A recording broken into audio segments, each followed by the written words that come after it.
Okay, so here's my idea about the multiple perspectives, is that you've got all this evidence, and it's not ambiguous because there's so much. And of course, there's going to be counterexamples within a large data set.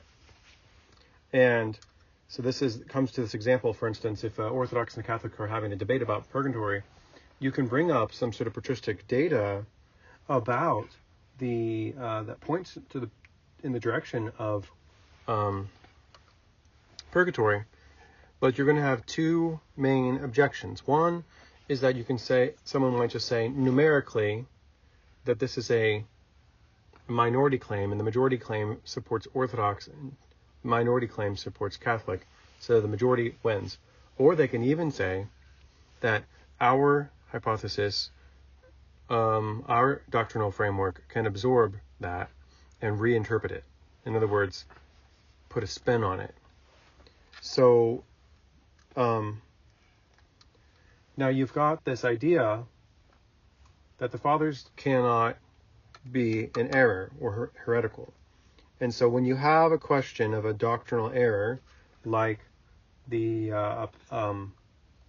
a church father seems to teach something that the person today thinks of as a heresy, they say an Orthodox person today doesn't believe in the papacy, but they find out a church father taught the papacy. Well, they can say a number of things. They can just bite the bullet and say, yes, this church father taught a heresy, but then they might soften it and say, but he didn't know it was a heresy at the time. And this also goes along with this idea that maybe the church fathers of the ecumenical councils, they just didn't know how pernicious the papal claims were going to be, or what all their implications would work out to be.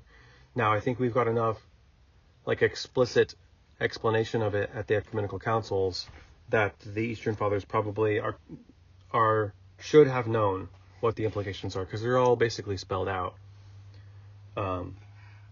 Most of them. Not the two powers doctrine, but everything else.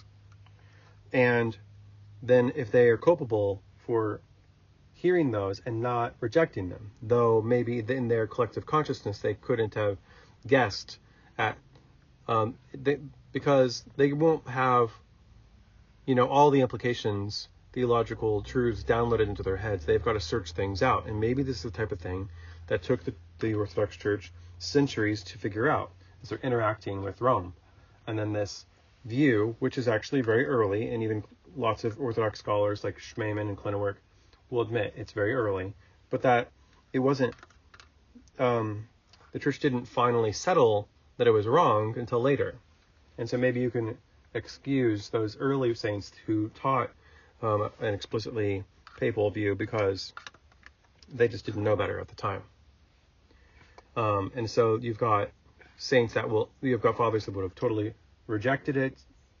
You would have got fathers who would have explicitly taught it, and you would have other fathers who are kind of in the middle of the road and just trying to make peace and keep everything in union, but they're not sure one way or the other.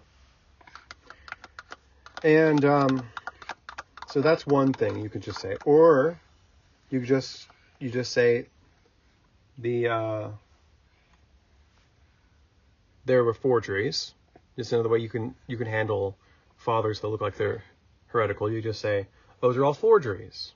So you get this kind of conspiracy theory type thing, which it becomes, the more and more material that you have to just categorically deny as forgeries, it gets conspiratorial, because it's kind of a huge thing when you have so many.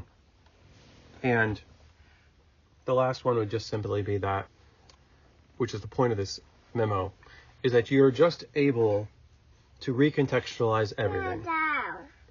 You want to get down? You're just able to recontextualize everything because you have the final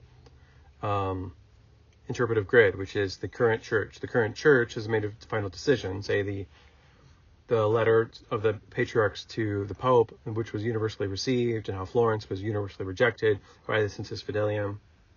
And so that gives you the doxastic or epistemic groundwork to claim that now it is settled. We know what was true all along, and all this evidence, we can just recontextualize it. That's like Clinawerk's idea, is that they weren't really heretical. They were just talking about something else. We can retextualize it, spin it, and now they're not heretics. Maybe there's a combination of all three. Some forgeries, some saints who actually did teach the papal doctrines but didn't know they were wrong, and other things are just like things that are easily recontextualized or spun, so you can spin it. So the point about the argument would have to be that Jesus would find very explicit statements that can't be recontextualized as just the establishment of the episcopacy, and things that are very specific and in the proper context, so they can't just be like, quote, mined away, like saying, yeah, well, the Patriarch of Alexandria also made the same claims about himself. And then you have to make enough of them, so it doesn't look like just a kind of statistical blimp. That there is and ones that are relevant and significant, quotes that are relevant and significant. So that's my insight, is that there's always, in a huge data set, there's always going to be examples and counterexamples and vague examples. And with the hindsight of faith, an Orthodox Christian can always recontextualize and spin and ignore certain parts of it because they know the final answer is what the final answer is supposed to be.